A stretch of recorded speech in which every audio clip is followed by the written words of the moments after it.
সুতরাং যেই পয়েন্টে সমস্ত আলেমগণ একমত, সেই পয়েন্টে আপনার দল যদি আলেমদের বিপক্ষে বলে, আপনার নেতা যদি আলেমদের বিপক্ষে বলে, ইমানদার যদি হয়ে থাকেন, নেতার আনুগত্য নয়, দলের আনুগত্য নয়, সেখানে আলেমদের কথাই মানতে হবে।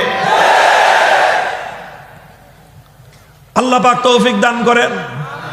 এই জন্যই আমি বলি, মান আহাব্বা লিল্লাহ ওয়া আবগাদা লিল্লাহ, এই সূত্র মনে রেখে রাজনীতি করবেন। দল ততক্ষণ করবেন দল যতক্ষণ আল্লাহ এবং আল্লাহর রাসূলের হুকুমের বিরুদ্ধে আপনাকে যেতে না বলে। নেতার আনুগত্য করবেন, নেতার পিছনে ঘুরবেন কতক্ষণ? যতক্ষণ সে আল্লাহ এবং তার রাসূলের কথার বাইরে আপনাকে যেতে নির্দেশ না দিবে। আল্লাহ না করুন, আল্লাহ না করুন, আপনার দল অথবা আপনার নেতা যদি কোনোদিন আপনাকে ইসলামের বিপক্ষে দাঁড়াতে বলে, হে ইমানদার জনতা, সেদিন তোমাদের শপথের প্রশ্ন হয়ে দাঁড়াবে, সেদিন তোমাদের ঈমানের পরীক্ষা হবে, তোমার কাছে দল বড় না ঈমান বড়। যদি আমরা এভাবে জনগণ শুদ্ধ হয়ে যেতে পারি, যদি এভাবে আমরা যদি জনগণ শুদ্ধ হয়ে যাই, আমাদের দেশে একটা সিস্টেম আছে, এটা আবার সুবিধা আছে। জনগণ সব যেদিকে যায়, নেতারা তার বিরুদ্ধে যাওয়ার সাহস রাখে না, দলও তার বাইরে যেতে পারে না। আমালুকুম উম্মালুকুম। এই জন্য হে জনগণ, তোমাদেরকে বলি, এই যে আমাদের মধ্যে নানা সময় নানা বিতর্ক দেখা দেয়, আমি দাঁড়ালাম তৌহিদের পক্ষে, আরেকজন দাঁড়ালো শিরকের পক্ষে, সে তোমার দল করে, এই জন্য তুমি আমার বিপক্ষে তার পক্ষে চলে গেলা। আসলে তুমি আমার বিপক্ষে যাও নাই, তুমি তার পক্ষেও যাও নাই, তুমি তাওহীদের বিপক্ষে গিয়ে শিরকের পক্ষে দাঁড়িয়েছো।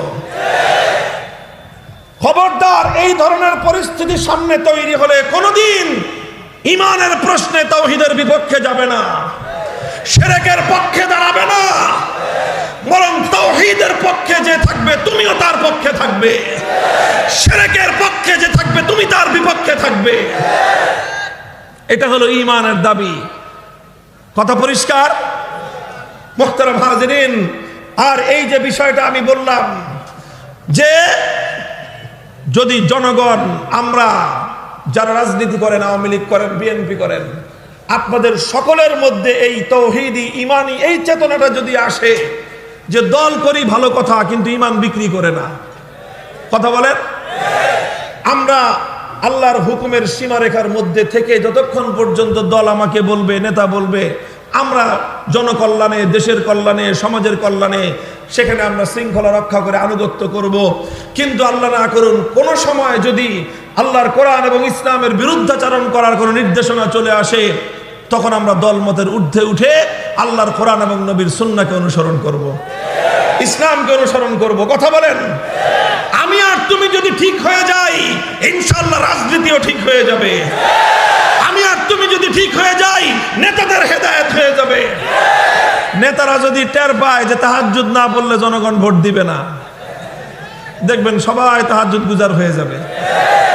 কাজেই নেতারা যে বর্তমানে তাহাজ্জুদ পড়ে না, তার দোষ আমাদেরও আছে। কথা বলেন? কাজেই নেতৃত্ব নির্বাচন করার ক্ষেত্রে যদি আমরা এই বিষয়গুলি লক্ষ্য রাখি, ইনশাআল্লাহ আমরা ভালো নেতৃত্ব উপহার পাবো সামনের দিন।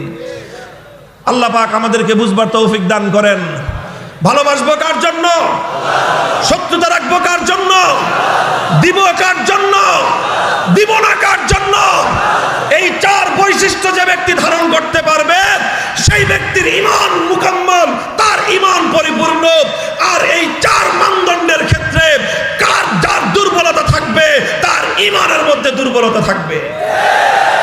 আল্লাহ পাক রব্বুল আলামিন পুরা মজমাকে কামেল ঈমানদার হিসেবে কবুল করেন। আল্লাহর প্রতি অকুণ্ঠ ভালোবাসা, শর্তহীন ভালোবাসা আল্লাহ এবং তার রাসূলের প্রতি পোষণ করার তৌফিক দান করুন। ওয়া আখিরু দাওয়ানা আলহামদুলিল্লাহি রাব্বিল আলামিন। আসসালামু আলাইকুম ওয়া রাহমাতুল্লাহ।